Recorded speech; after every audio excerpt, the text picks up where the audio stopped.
buenas noches, amigos, queridos amigos de toda la República Dominicana. Con ustedes nosotros a las 8. Juan Tavera Hernández, Juan TH, Georgie Rodríguez, privilegiados en el día de hoy por la conversación que vamos a sostener con una figura de mucha calidad humana y profesional que, repito, prestigia este programa. Me refiero al doctor Antoliano Peralta, que es nuestro invitado hoy en el programa Nosotros a las 8. Doctor, gracias. No, gracias a ustedes. Y quiero aclarar que el que se prestigia soy yo. Pero quiero decir antes que cuando yo vine de Miches a entrar a la universidad, ingresé a la escuela de locución de Otto Rivera, en El Conde. Y mi aspiración era hablar como Georgie Rodríguez, ahora lo confirmo. Lamentablemente nunca lo conseguí, pero bueno, hay que seguir aspirando. Mi querido amigo y hermano Antoliano, además de consultor jurídico del Poder Ejecutivo, tiene otras funciones que son políticas, porque él es responsable de asuntos legales del Partido Revolucionario Moderno. Las elecciones acaban de terminar, los resultados los conocemos todos. Le pregunté cuando entró al CEP si había leído mi artículo, La barrida del PRM. La abstención, 53%. Hay como muchos temas en medio y muchas enseñanzas y muchas reflexiones que nos dejan en las elecciones pasadas. Sería bueno que conversáramos sobre lo que pasó durante este proceso, sobre el nivel de abstención, sobre la posibilidad de que se hagan unas solas elecciones cada 4 años, no 2, por el costo, por todo lo que tú conoces. Entonces comencemos por el principio. ¿Qué es lo que pasó? Esa barrida, explícame la barrida, explícame, como diría el presidente de la República, el golpe de pueblo que se produjo. Mira, Juan y Georgie, la madurez política debe enseñarnos que el pueblo ha avanzado y se ha educado y que la voluntad popular no es estática, solo lo es en los regímenes autoritarios. En la democracia, la voluntad política y la simpatía política fluctúa y tiene que fluctuar. No puede permanecer fija porque, como dije, esto solo ocurre donde hay un dictador absolutista que por 30, 40 o 50 años la gente se mantiene por una razón o por otra con su voluntad atada a esa persona. El hecho de que haya una fluctuación de la voluntad popular es un indicador de que estamos en democracia y de que la gente está atenta al comportamiento de los políticos. Y yo te digo, o les digo a ustedes, que no hay una razón válida, justificativa, que pueda explicar por qué en esta circunstancia y en esta coyuntura los dominicanos tienen que retirarle el apoyo a Luis Abinader. Porque una cosa es la propaganda política y los sofismas y los discursos, y otra cosa es el comportamiento concreto, objetivo, la realidad. Es decir, si nosotros estábamos en este trance hacia la democracia y encontramos un presidente con este perfil, con este comportamiento personal, con esta dedicación al trabajo, con esta entrega y además con esta disposición a rectificar cuando la gente le sugiere que lo que se ha hecho no es conveniente para el pueblo. Entonces, para mí que, honestamente, que la reacción popular ha sido más que un acogimiento al liderazgo particular, un espaldarazo al comportamiento del presidente. Precisamente ese artículo que te hacía referencia, yo digo, bueno, muchas cosas, pero digo, si hay un ganador de este proceso, se llama Luis Abinader. Si hay un perdedor, se llama Leonel Fernández, porque todavía la gente está buscando los 2 millones de votos. Pero esa entrega del presidente de la República, que se echó sobre sus hombros a todos los candidatos provinciales, porque el triunfo es de Carolina, el triunfo es de Ulises, el triunfo es de Diostasio, etcétera, pero ese triunfo fue mayor, no dejó ninguna duda, porque el presidente de la República claro que sí, le brindó todos sus respaldos, los acompañó en las caravanas, llamó al pueblo a votar por ellos. Es decir, él asumió como una tarea política y esa consigna un solo gobierno. Sí, yo creo que el presidente completó, digamos, lo que le podía faltar al liderazgo local, que en sentido general es bueno también la representación del PRM, sobre todo en las grandes ciudades. Ahora, hay un fenómeno, porque tú has hecho una pregunta bastante compleja que tiene varios elementos. El fenómeno de la abstención. Yo quiero dejar establecido algo aquí. Un amigo nuestro, que es un excelente abogado, el joven abogado, o bueno, yo no sé si tan joven ya, Nasser Perdomo.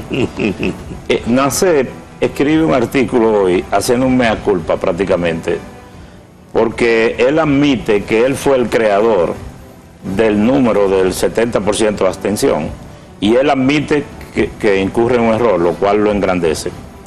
Y antes de que, yo no sabía que era Nasser quien había adelantado la posibilidad de que hubiese una abstención de un 70%, pero mi sobrina Irinia Peralta publicó un tuit diciendo: ¿de dónde salió el 70% de abstención? Y ahora veo que fue Nasser, y Nasser admite que esta abstención se ha ido reduciendo en la medida en que se han ido completando los cómputos, a alrededor de un 53%. Bueno, mira, yo no quiero hacer alusión a las estadísticas que ya mucha gente las han dicho, de que la media de la abstención en Latinoamérica está por encima del 52%, porque eso sería un acto de conformidad. Yo pienso que la persona que estamos envuelta en el quehacer político, incluso los que están con ustedes más activos en la comunicación, que pueden contribuir a la educación de la gente, debemos insistir en que la democracia es una forma de participar en las decisiones del país. Es decir, el voto es una forma democrática de participar en las decisiones del país, y que la gente tiene que manifestarse mediante su voto. Ahora, yo quiero hacer un comentario. La propaganda política y la insistencia en los medios de comunicación a veces nos lleva a formarnos opiniones cerradas, no obstante el propio razonamiento que uno pueda hacer lógico, porque yo pienso lo siguiente, me planteo frente a esta avalancha de comentarios relativos a la abstención. ¿Con quién se gana y con quién se pierde? En un evento electoral se gana con los que participaron y se pierde con los que participaron. O sea, si participó el 48% de la población, bueno, yo gano con la mayoría del 48%. Ahora, si la mayoría de la gente votó por el PRM, eso quiere decir que entonces los otros partidos no fueron. Entonces la abstención es de ellos. Pero vamos a verlo también mayoritariamente. En eso, déjeme hacer una acotación ahí. Sí. Precisamente, el padrón del PRM es de 3 millones de, más o menos, ¿no?, de ciudadanos. Pues mire que el PRM logró casi 1.900.000 votos. Estamos hablando de más de un 63% de su padrón electoral. No así con el PLD y la FUPU, que votaron menos, mucho menos en términos porcentuales de lo que ellos decían que tienen en el padrón de 2 millones. Los 2 millones de Leonel están buscando. Mira, si fueron a votar. Claro, lo que no votaron. Incluso el presidente dice, nosotros lo dijo claramente, nosotros también ayudamos a que fueran. Pero el razonamiento frente a los comentarios se completa con esta idea. Posiblemente si aquí hubiese un vocero de la oposición me diría, porque los he oído, no, lo que pasa es que ustedes impidieron que fueran comprándole su cédula. Y yo digo, el fenómeno negativo y abominable de comprarle el derecho a votar a un pobre, y que hay que extirparlo, hay que extrañarlo de esta sociedad, es general. O sea, eso ha ocurrido, sobre todo los regidores de todos los partidos, se usan este mecanismo ilegítimo para ganar, para ganar la posibilidad de ser electos. Ahora, ese argumento se cae por dos razones. Primero, porque eso es transversal, eso es general de todos. Y segundo, porque el triunfo ha sido tan contundente en la mayoría de los lugares donde el PRM ha ganado, que no hay posibilidad material de comprar la diferencia. Incluso gente de la misma oposición admiten este argumento. Y yo pongo este ejemplo. Por cierto, quiero señalar una coincidencia, que no sé si ustedes la han observado, pero que sirve como ejemplo de lo que quiero expresar. Carolina Mejía sacó el 61% aquí y Domingo Contreras el 37%. Pero Ulises sacó el 61% y Víctor Fadul el 37%.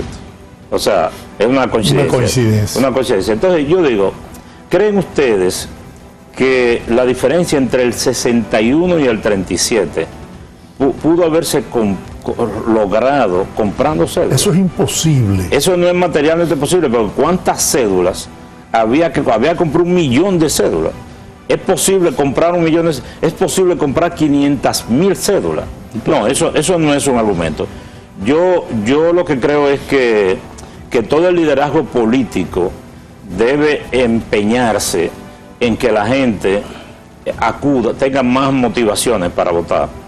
Porque fíjense que en las elecciones nacionales se votan más abrumadoramente y van a votar más. Las filas son más grandes. Eso quiere decir que hay que revisar los gobiernos locales. Si la gente no demuestra interés por los gobiernos locales, es porque posiblemente estos no estén siendo todo lo eficiente que deberían serlo.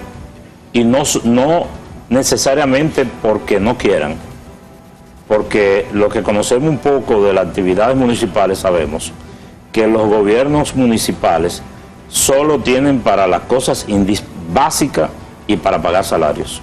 ¿Para qué voy yo a votar por un alcalde cuyas funciones están cada vez más limitadas, que no puede resolver los problemas y que al fin y al cabo los problemas los resuelve el presidente de la República? Así es, ¿no? Entonces, las elecciones municipales concitan cada vez menos intereses.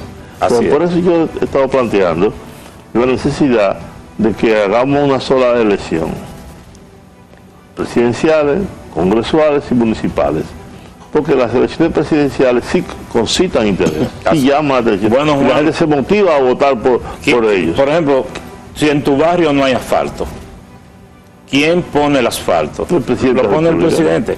¿Quién arregla las cañadas? ¿Quién arregla los puentes? El alcalde es el presidente de la República, el alcalde del país. La ley de los municipios y del Distrito Nacional, que está en vía de ser reformada ahora, establece lo que se llaman las funciones delegadas.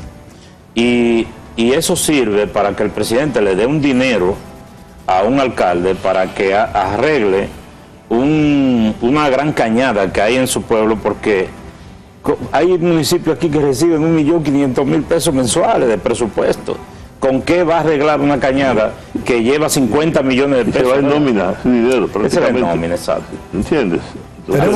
Tenemos que hacer una pausa. Ahora sí, pero si vemos el histórico, como lo mandó Giorgi, de abstención, es más o menos lo mismo. Sí, mira, y ese análisis que hace Giorgi tiene bastante sentido, de que los PRMistas sí fueron a votar. Tú me dirás, bueno, empleados del gobierno, Sí, pero igualmente, con esos mismos empleados del gobierno pasado perdieron. Así es. Y eso de que yo compré cédula, debe ser el peor negocio que tú puedes hacer. Lo decía ese señor.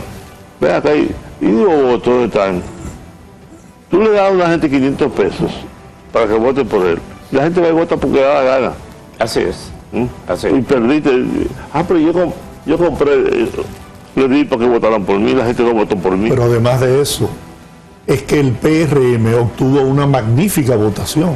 Más de un 60% de su padrón electoral concurrió a las urnas.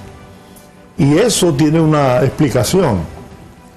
La oposición, que creó toda una campaña de falsedades, de mentiras, de engaños, de incluso de calumnias, de inventos, el pueblo dominicano, sabio al fin, que valora y reconoce la pasión, el interés, el amor de este hombre que dirige los destinos de la nación, Luis Abinader, por transformar este país, por cambiar el destino de este país. Entonces, los PRMistas fueron heridos en su amor propio y fueron a las urnas a votar para darle ese respaldo al presidente Luis Abinader y agradecerle todo lo que ha hecho por recuperar este país. Tenemos que ir a una pausa, regresamos en breve.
José Ignacio Paliza, presidente del Partido Revolucionario Moderno, dijo que la victoria nos encuentre trabajando.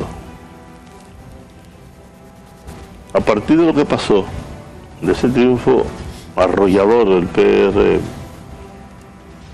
hay que seguir trabajando, porque ahora estamos frente a otro proceso, que es el de las elecciones congresuales y presidenciales. ¿No? ¿Cuál es tu visión de lo que viene ahora? ¿Es un preludio lo que pasó, como lo dijo una vez Danilo Medina, que lo que pasara en febrero se iba a reflejar en las elecciones de mayo? Yo no tengo por qué no creerle a Danilo Medina. O sea, Danilo Medina es un político experimentado y él sabe por qué lo dijo. No, yo lo veo de esta manera. Mire, las encuestas que yo creo plenamente que cuando se hacen con seriedad son mecanismos casi científicos de medición de lo que puede estar ocurriendo en un mercado, sea político o comercial. Las encuestas indicaban lo que ocurrió. Cuando el presidente o algún dirigente del PRM decía que en el Distrito Nacional vamos a ganar por encima del 60%, los voceros de la oposición decían, incluso el mismo expresidente Medina en una ocasión dijo, esos son cifras. Así como se decía de Santo Domingo Este o de Santiago, trataban de disminuir la veracidad de eso. Pero vamos a decir que esto fue una encuesta, que se tomó el 48% de la población votante. Una gran encuesta. Votó. Y yo no tengo el número definitivo porque cada vez que pasa algo, los números van variando un poquito, pero tengo entendido que la votación del PRM anda por el 60%, ¿verdad? Sí. Bueno, no del PRM, con los aliados. Sí. Con los aliados. Si esta encuesta, que no puede ser más cierta, dice que la voluntad popular en favor de este sector político anda por el 60%, yo no veo razón para pensar que pueda ocurrir otra cosa en los próximos 3 meses. Ahora bien, trato de asirme de la frase que ha hecho popular el PRM y que tú repetiste, de José Ignacio: el éxito tiene que encontrarnos trabajando. Y aprovecho para decir que en política, como casi en todo en la vida, lo recomendable es asumir el éxito con humildad, sin altanería, por la misma razón que dijimos al principio de este programa, porque la voluntad popular es fluctuante y muchas veces la gente vota para castigar al que no se ha portado bien. Entonces, si el hecho de haber obtenido este favor popular infla el ego y la altanería de los que salieron gananciosos, un día eso puede tener también sus consecuencias. Claro. De manera que yo creo que... Ya ha ocurrido. Ya ha ocurrido, exacto. Yo pienso que lo que procede es que quienes han sido favorecidos por el voto popular asuman esto como un premio circunstancial y que traten de merecerlo y seguirlo mereciendo. Hay que señalar, con relación a eso que usted habla de las encuestas, que el Centro Económico del Cibao, que fue quien ha trabajado las encuestas de trabajo para el PRM, acertó en más de un 95% en sus predicciones, ¿no?, con relación a los resultados de estas elecciones. Y decir también... Y la encuesta que hizo... también el Panorama. El periódico Panorama.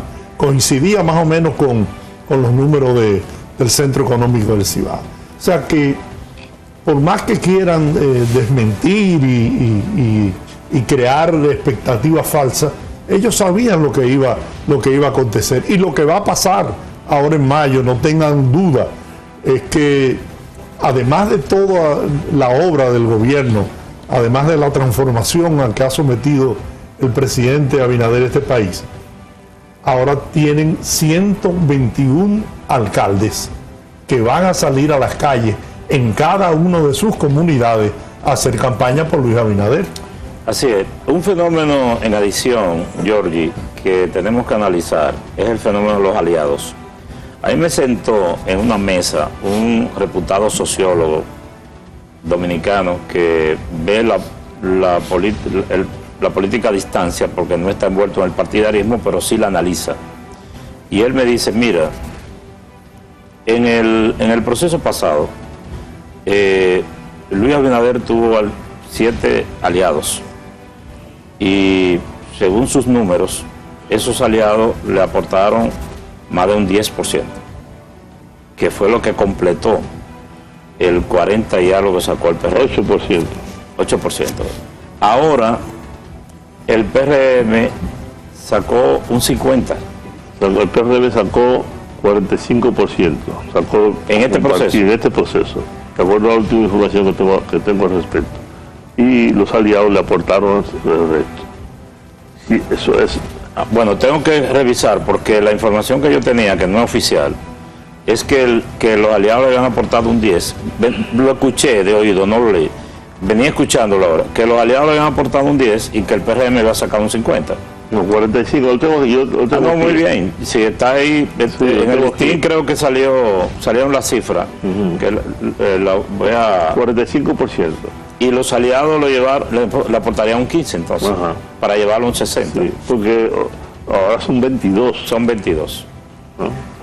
Son 22. Que también esto de los partidos aliados, aunque hacen sus aportes, pero también los estudiosos de la estadística política deben analizar esto tomando en cuenta de que muchas veces a través de los partidos aliados, por múltiples razones, un PRMista o el partido que sea, vota por el partido aliado, porque se lo piden, porque es su amigo, como quiere está votando por... Claro, o sea, que ese es un fenómeno que hay que analizarlo, pero todos esos números hay que ponerlo en perspectiva ahora, para llegar a conclusiones. Yo te quiero hacer una pregunta, probablemente Giorgi quiera que tú la respondas después. Esa es la situación del PRM y del gobierno de cara a las próximas elecciones. Es una muy holgada, la gente se puede confiar, como decíamos nosotros, Giorgi y yo. Mucha gente no votó, ¿para qué ir a votar si ya Carolina ganó? ¿No? Y la oposición, ¿para qué voy a votar si como quiera perdimos? Ahora, ¿qué posibilidades hay de que la oposición, de que Leonel Fernández, de que Abel Martínez puedan reunificarse? ¿Qué va a pasar con ellos? Porque Leonel ha quedado muy disminuido. Ahora hay una discusión de si la boleta la va a encabezar el PLD o la va a encabezar. Sigue siendo muy, como dijo Hipólito Mejía, una alianza muy rara y ahora muy compleja, más compleja que antes. El PRD sacó 0,00000 no sé cuánto. El PRD ya ni se ve. Se ha disminuido tanto que ya no tiene ninguna incidencia. Pero Leonel Fernández sacó los votos similares al Partido Reformista. Y creo que menos alcaldía que Partido Reformista. Sí, y el PLD, si bien se conserva como la segunda fuerza política del país, también está muy disminuido. Creo que ellos están en una situación muy difícil y muy compleja de cara a las próximas elecciones. ¿Tú crees que es posible un entendimiento a raíz de lo que ha pasado? Esa respuesta al regreso de la pausa. Muy bien.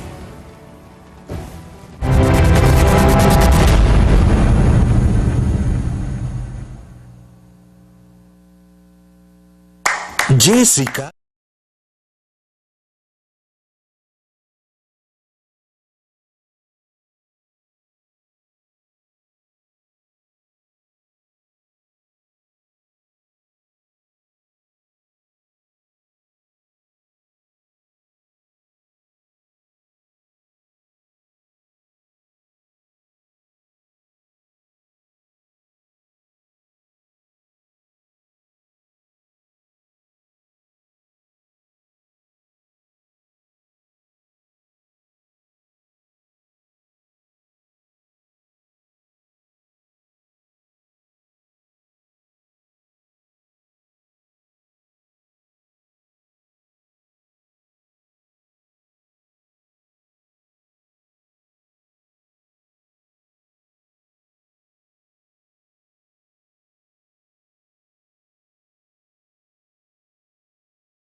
además de esa interesante pregunta de Juan TH, yo quiero agregar algo. Usted mencionó a Danilo Medina hace un momento como un muy hábil político, ¿no? Y experimentado. Y experimentado. ¿Piensa usted que quedó evidenciada esa experiencia de Danilo Medina en este proceso cuando prácticamente arrincona a Leonel Fernández y la Fuerza del Pueblo? Bueno, no sé si comenzar por ahí o por la pregunta de Juan, pero bien, respondo rápidamente esta última parte. A veces hay hechos que ocurren de manera circunstancial y se le atribuye la corona a alguien, ¿verdad? Pero lo cierto es que en la práctica el PLD ha salido beneficioso del proceso y la percepción que hay es esa. Ahora, uniéndolo con lo de Juan, yo pienso que pocas veces en los últimos tiempos ha habido un panorama político electoral tan complejo como este. Porque nosotros los dominicanos estamos acostumbrados a un bipartidismo donde cualquiera puede ganar. Lo estábamos cuando el PRD, Partido Reformista, donde se peleaba en la calle, se luchaba voto a voto. Llegó a verlo entre el PRD y el PLD, y entre el mismo PLD y el Partido Revolucionario Moderno. Pero ahora hay una desestructuración de la oposición. Y es raro, como decía Juan, y complejo, porque desde mi punto de vista, y ahora me pongo, asumo la pose de la objetividad, del análisis, digamos, es raro porque hay un partido que tiene un dirigente, que tiene un líder, que es Leonel Fernández, que tiene un hombre que ha demostrado que sí, que puede ser un candidato y que ha ganado otras elecciones. Entonces, tenemos un partido que ha demostrado que mantiene mínimamente su estructura, pero ha quedado demostrado que ese candidato, que es Leonel Fernández, no tiene la estructura que creíamos que tenía. Entonces, yo he dicho aquí en este programa, Leonel Fernández es un candidato sin partido. Y el PLD es un partido. El PLD y Abel es un candidato con partido, pero sin condiciones políticas. Es decir, él tiene la estructura. O sea, el PLD es una estructura, tú quieres decir, a veces te traduzco, sin candidato, y la Fuerza del Pueblo, un candidato sin partido. Leonel es un candidato sin estructura. Exactamente. Entonces, veo que algunas voces, de manera políticamente correcta, hablan de que se unifiquen. Bueno, eso pudiera dar lugar a que mejore la condición de la oposición, pero recordemos que si se unifica la Fuerza del Pueblo y el PLD, lo que está ocurriendo es que se está unificando el viejo PLD disminuido, porque una gran parte de lo que fue el viejo PLD, el PLD completo, ya se ha ido del lado de la Fuerza del Pueblo y del propio PLD. Entonces lo que harían sería unificarse en condiciones precarias, de manera que yo, como dije, tratando de ver esto de manera objetiva, yo no le veo, objetivamente no le veo salida a la oposición en este proceso. Creo que eso que se está recomendando pudiera ocurrir, pero para un proceso posterior. Yo estoy diciendo, Antoliano, que lo mejor que puede pasar es que ambos vayan separados, porque el PLD, ellos están jugando su existencia. Leonel Fernández, yo creo que finalmente vamos a salir de él, ¿no? Finalmente. Pero no lo digas así, que tu amigo. Vamos a salir de él.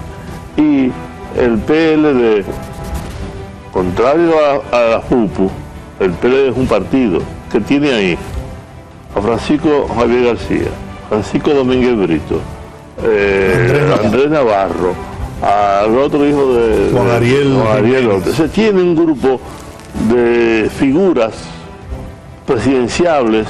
Tú has dicho algo importante, porque tú has dicho, si tú hubiese dicho, es un partido, Tú dijiste, el PLD es un partido que tiene, si te queda, es un partido, con eso hubiese sido suficiente. Bueno, pero, porque es que la Fuerza del Pueblo es una agrupación de personas para upar a Leonel Fernández. Exactamente, por eso estoy diciendo, es decir, el PLD tiene figuras, tiene dirigentes, lo conserva. Sin embargo, la Fuerza del Pueblo fue hecho a imagen y semejanza de Leonel Fernández. Ahí no hay más nada, ahí no hay nada. Porque el cacique, el caudillo, es Leonel, ¿no? Y mientras Leonel, y ya dijo que se retira, por cierto, por eso que estoy diciendo que finalmente saldrá el poder. Sí, dice que si no gana, ¿no? Entonces va a dejar que las próximas generaciones, supongo que será, no sabía que lo había dicho. Supongo que será su... Es un acto de sensatez, si lo ha dicho. Y de sinceridad, cosas raras en él, pero sí. Esperemos que cumpla con su palabra también, pues es otra. Hay voceros en el Partido de la Liberación Dominicana que plantean, en virtud del posicionamiento en que quedaron esos dos partidos, que quien presida en una supuesta alianza, quien presida la boleta sería el candidato del PLD. Sí, pero con un 10%. Bueno, pero quedó muy por encima de... Bien, pero lo cierto es, como dice Juan, acompañado del joven Omar tú eres que está promoviendo. No, eso lo promueve... Tú eres que está, hace 3 días que está con esa vaina. Eso lo dijo el diputado... Que crezca, déjalo que ese muchacho, por lo menos... Eso lo planteó... Deja que se alfabetice políticamente. Eso lo planteó un diputado... ¿Y tú le has dado un eco a eso? De la Liberación Dominicana.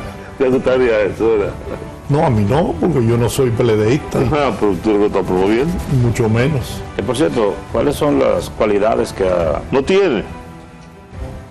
No tiene. Que además sé que es un joven simpático y educado. Yo creo que a él le convendría dejar la candidatura a senador, porque medirse frente a un hombre del nivel de Guillermo Moreno me resulta difícil pensar que pueda salir triunfante en ese proceso. Si la comunidad capitaleña, en una propuesta de Omar Fernández y Guillermo Moreno, votara por Omar, se habrá equivocado.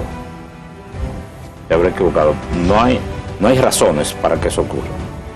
Yo esta mañana, hablando con unos señores amigos con los que caminaba, me planteaban ese tema de Omar, y yo decía, dime los elementos negativos que tiene Guillermo, que habla poco, que no es muy simpático. Yo te puedo decir los positivos, pues si tú dices que nosotros tenemos en nuestra boleta a un individuo que sus enemigos admiten que es honesto, sus enemigos admiten que es capaz, ¿verdad? Y todos lo que le endilgan es que es un hombre muy rígido, muy recio, y que es un roquiquiel y que es cuadrado. No, pero está bien, para ser senador eso está muy bien. Excelente. Exacto, y el mismo presidente de la República se lo dijo públicamente. Le dijo, yo no quiero que usted sea un senador complaciente, me dicen que usted es muy independiente, séalo, sea independiente. A mí me lo dijo. Claro, y lo dijo públicamente. Sí. Entonces yo lo que pienso es que el país necesita varios senadores con el perfil de Guillermo Moreno. Y yo estoy convencido que Guillermo Moreno será el senador de la capital. No tengo ninguna duda al respecto. Incluso le pregunté al presidente Hipólito Mejía sobre la última encuesta, y me dijo que estaban caco con caco, cabeza con cabeza. Y no ha comenzado la campaña porque Guillermo salió hace unos días, apenas. Sí, así es, porque... Además hay un tsunami por ahí que se llama Luis Abinader. Sí, porque el candidato de la Fuerza del Pueblo estaba solo en la cancha, como claro. Yo quiero agregar lo siguiente. Cuando comenzamos esta conversación, ¿verdad? Que no ha sido una entrevista, sino una conversación, yo hacía una exhortación a los triunfadores en este certamen electoral a que asuman, y estoy hablando de la gente del PRM concretamente, que asuman esto sin altanería y con humildad. Pero yo quiero también hacerles esa misma exhortación a los que perdieron. Es decir, porque yo estoy advirtiendo que los que ganaron están tranquilos y los que perdieron están alterados. Entonces yo pienso que si lo decente, lo elegante, lo inteligente es que participe en un evento electoral, si ganó, que lo asuma con decencia, pero el que perdió, que también lo asuma con decencia. Claro. Y la gente valora más a ese que perdió y lo acepta con decencia que a los que asumen una actitud de rebeldía, y de desafío y de prepotencia. Así es. Tenemos que ir a la última pausa, regresamos en breve.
Participación Ciudadana y algunos dirigentes políticos y medios de comunicación estuvieron reclamando o pidiendo al presidente Luis Abinader que se abstuviera de participar en actividades proselitistas, inauguraciones, etcétera, etcétera. La ley obliga al presidente a cesar en su condición de presidente al invitar o a no hacer inauguraciones? Sí, mira, cuando esta discusión empezó temprano y yo di una opinión pública y dije que la daba en mi condición en mi doble condición, porque era una acción de gobierno lo que el presidente hacía, en mi condición de funcionario del gobierno y de secretario legal del PRM. La ley de régimen electoral, la ley 20-23, en un párrafo de su artículo 110, dice que los gobiernos locales, los alcaldes y el presidente de la República, el Poder Ejecutivo, deben abstenerse de participar en inauguraciones de obras 40 días antes de las elecciones municipales y 60 antes de la presidencial.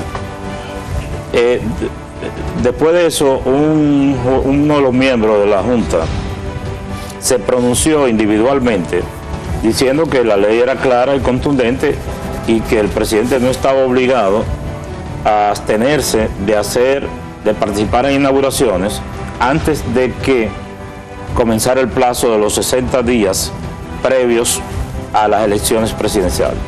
Esto dio lugar a una reacción de la oposición, del PLD en particular, y no recuerdo si la Fuerza del Pueblo se sumó. Sí, la Fuerza del Pueblo también se sumó y pidieron incluso, el PLD llegó hasta el extremo de solicitar una recusación en contra de este miembro de la Junta Central Electoral. Mi visión legal de esto es la siguiente. No hay razón. Primero, la ley para mí está clara, pero no hay razón para que el legislador estableciera dos plazos si el presidente quedaba incluido en la prohibición del plazo de los 40 días. Lo que el espíritu de la ley es que los alcaldes ahora en este proceso que pasó no estuviesen participando en inauguraciones de obras para no entrar en una competencia desigual con los demás candidatos. Ahora, en el caso del presidente de la República y en el caso particular del presidente Abinader, el presidente todavía no es candidato. La apertura para las candidaturas del nivel presidencial se inician a principios de marzo. Creo que en el calendario está el 5 de marzo. Y es el día 19 de marzo cuando se inicia el plazo previo a los 60 días que vencen el 19 de mayo. No hay ninguna justificación ni ningún razonamiento lógico que nos lleve a pensar que durante el proceso electoral de la campaña para las alcaldías, el presidente de la República no pueda participar en inauguraciones de obras.